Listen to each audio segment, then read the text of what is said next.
গোপী সাহেব, I love you.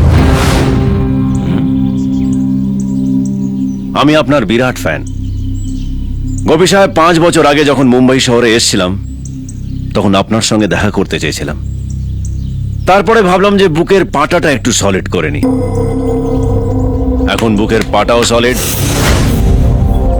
পায়ের তলায় মাটি ও কংক্রিট।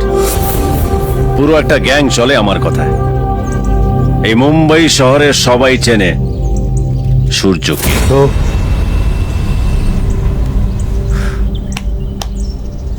আপনার গলায় যে কাঁটা বিঁধে আছে, আসিফ তাবা, তাকে জেলের ভেতরেই কবরস্থানে পুঁতে রেখে দিতে হবে। কত লাগবে?